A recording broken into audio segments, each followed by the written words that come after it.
Finally घेतला बघा इकडं कांदा पेरायला आपल्या रानात. तर 8 दिवस झालं बी आणून ठेवल्यात. आज उद्या करून आहे ना, पावसाने काय कांदाच फिरून दिला नाही बघा. आणि कालपासून जरा ऊन चटकतंय ना, पाऊस बंद झालाय, म्हणलं वापसा आलाय पाठदिशी कांदा पेरून घ्यावा. कारण हे रान आपण स्वच्छ करून ठेवलं होतं. जांभळीचं रान या. तर इथला कुंदा बिंदा काय कुंदा नाही, काय होतं होती कॅनपाट गवत हे सगळं इचून रान चकाचक करून ठेवलं होतं. आणि आज आलाय ट्रॅक्टर पेरायला. तर एवढं पेरून झालंय बघा. आणि ह्या साईडचं राहिलं ना, तिथं 2-3 वाफं ठेवायचेत. कारण आपण शेंगदाण्याचं बी पण आणलं तर शेंगदाण्याचं बी दाजी म्हणतात तर पेरून नको घ्यायला, हाताने डोबायचं. आणि दरवर्षी आम्ही ज्यावेळेस भुईमूग करण ना, त्यावेळेस दरवर्षी काय करत नाही, पण ज्यावेळेस करण ना त्यावेळेस हाताने डुबून भुईमूग करतो. सारं काढतो, भिजवतो, वलवतो आणि हाताने डुबून भुईमूग करतो. थोडाच असतोय, काय टायमाला अर्धा एकर केलाय की 15-17 वाफ हा. काय वाटत नाही 15 काय वाटत नाही. काय वाटत नाही म्हणजे पण व्यवस्थित होतं ना, असं पेरण्यात हे होतं जरा. तर हे आपला कांदा पेरायचं काम चाललंय बघा. आता ही आबाळ जी म्हणजे पाऊस जी नाही ना, ती पाऊस आता पाहिजे. कारण कांदा पेरला या, तर ही उगवण्यासाठी आहे का नाही. येईल पाऊस येईल जरा, ह्याच्यावर तर उगवत होतं ना. याच्यावरती उगवत होतंय कारण चांगलीच ओल आहे बघा रानाला आपल्या ह्या. आणि ऊस पण बांधायचा आहे, ऊसाला खायला टाकून ठेवलंय. आणि पाऊस आला ना त्या दिवशीपासून ते बांधायचं राहिलंय बघा. तर सकाळी आलते ना ते ऊस बघायला, रान बघून गेले तर ते म्हणजे उद्या सकाळच्याला उद्या दुपारच्याला पाहतो म्हणजे उद्या दुपार पाऊस नाही यायला पाहिजे तोवर. कारण आहे ना, पाऊस जर आला ना मग सगळ्याच राडा होतो. पाऊस माती ओलली असते ना, मग भरपूर माती निघत नाही ऊसाच्या बुडाला, अशी थाप लागायला मातीची. त्याच्यामुळं खळखळीत मोकळी माती असणं गरजेचं आहे. नाही वापसा नाही, पण परत जर पाऊस झाला तर मग पेरायचंच राहून गेलं. असं दिवस एक दिवसाने पुढं चालले तर दिवस त्या घरापासल्या कांद्याला आपल्याला 1 महिना झाला बघा सामान्य. आणि इथला कांदा आता पेरतो म्हणजे 1 महिना लेट नाही का नाही. तर नंतर ना ही कांदा फिरून म्हणजे काढून झाल्याच्या नंतर याच्यात गहू करायचा आहे. ती गव्हाला पण रान मोकळं व्हायला पाहिजे ना गहू पेरणीच्या टायमाला. त्याच्यामुळं मग पटपट खरपड करायची आली नाही तर चांगला वापर होऊन दिला असता खळखळीत, काय अडचण नव्हती. पण नंतर ना आपल्याला याच्यात गहू करायचा आहे. त्याच्यामुळं मग त्या कांद्याबरोबर निघायला पाहिजे ना गव्हाच्या टायमापासून. म्हणून मग ही हाई इतका दाट वापसा नाही, काय म्हणतात तो दाटच ना, तरी पण गवत नाही ना त्याच्यामुळं जमतंय. नाहीतर काही आता इथून तिकडं मोकळं ठेवायला लावायचं ना. 5 किलो बी येतं ना.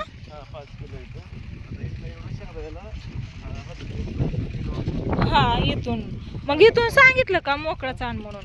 आणि तुमच्या दाजींनी ना काय केलंय आपल्या ना तिथं रानाच्या तालीवरती ना शेवग्याचं झाड आहे बघा. त्याला भारी शेंगा येत होत्या चांगल्या गावरान शेवगा या. तर ह्या वेळेस आहे ना छाटून काढला शेंगा संपल्यावरती.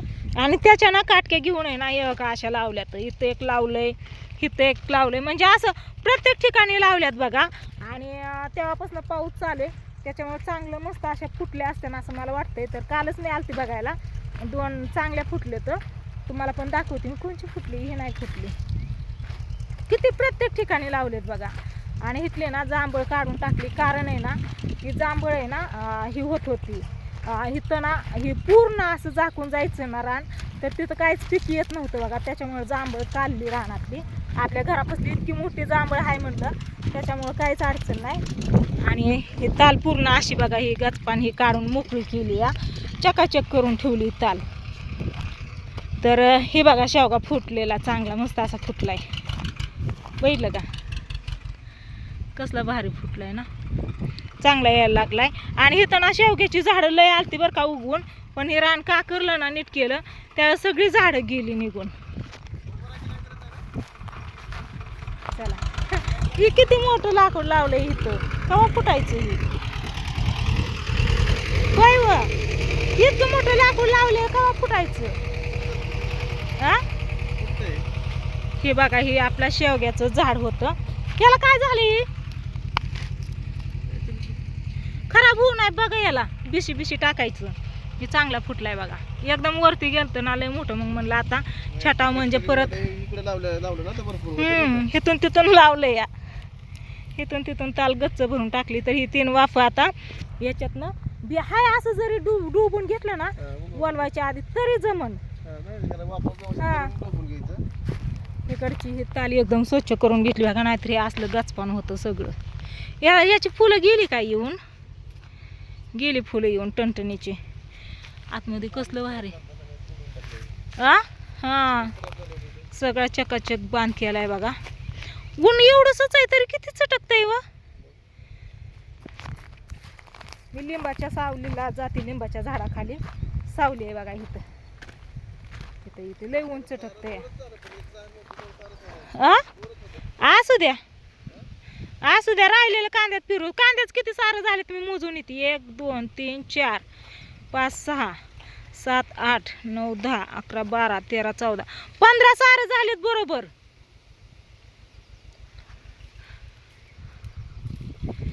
चला झाला कांदा फिरून, आता दंड काढायचा. त्या साईडने तसा दंड काढायचा आहे. मग तुमचं काय 2 शब्द. घरापासला कांदा चांगला आलाय उगून. आता त्याच्यात तणनाशक मारलं होतं, ते गवत पण सगळं जळून गेलेलं आहे. आणि बांधाला पण ही बघा, बांधा आपला दिसतोय ना, ही मी जिथं थांबली होती तिथं दाखवलं नाही तुम्हाला, पण बांधाचं पण गवत सगळं जळून गेलेलं आहे बघा. कारण तिथून यायला जायला लागतं. इकडच्या साईडला आपली विहीर आहे ना, आणि इथं ऊस आहे आपला.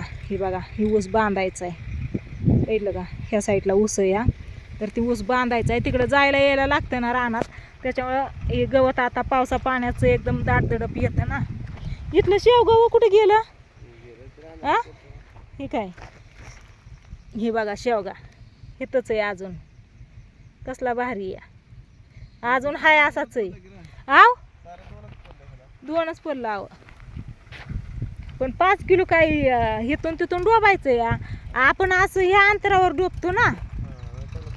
हा दाट नाही, दाट काय करायचंय नाही, पण दाट नाही. पण हे साईडचं ना, त्या साईडला पण औषध मारलेलं, हे पण जळून गेलं या.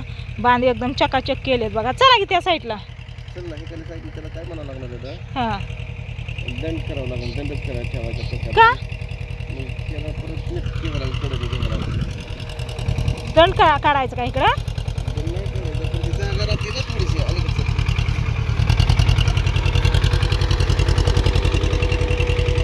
ही पाठीमाग बगळ येतात. आज कावळा कस काय आलाय. होय व कावळा आला बघा इथं.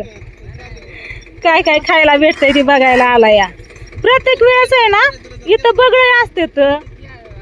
आज कावळा आला या. ऐ काय काव काव सा बघतोय.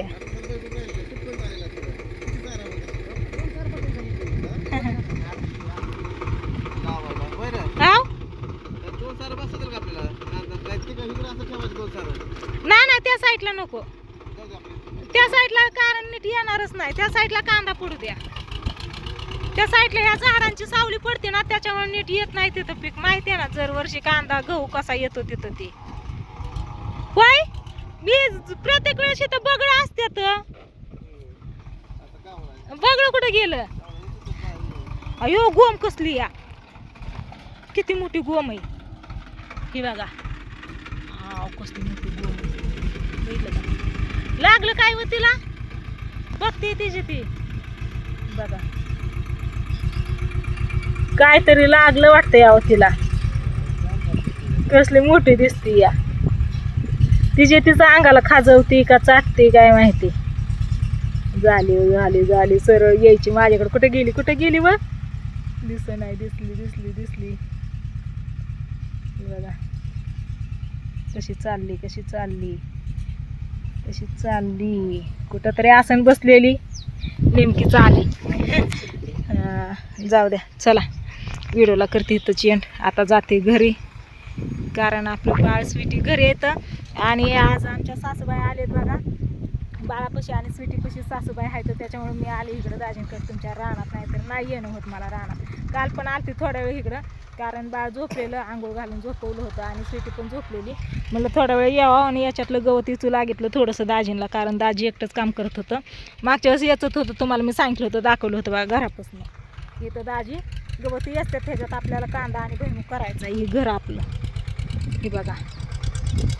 इथं घर, ही आंब्याची झाडं, नारळाची, जांभळीची झाडं, आणि हे आपलं रान. तर चला असू दे, आता मी जाते घरी. व्हिडिओला करते त्याची, आणि म्हणलं चाललंय आपल्या रानात कांदा पेरायचं काम, सांगा तुम्हाला म्हणून व्हिडिओला सुरुवात केली. तर फायनली आपला कांदा पेरून झाला. 2 कावळं आलं बघा तिकडे. एकाला दो त्यांना माहितीच नाही तर गोम निघली नाही तर लगेच धरली असती. होय, या असं किडू मुंगी निघतात ना त्याच्यामुळे खाण्यासाठी मागे येतात.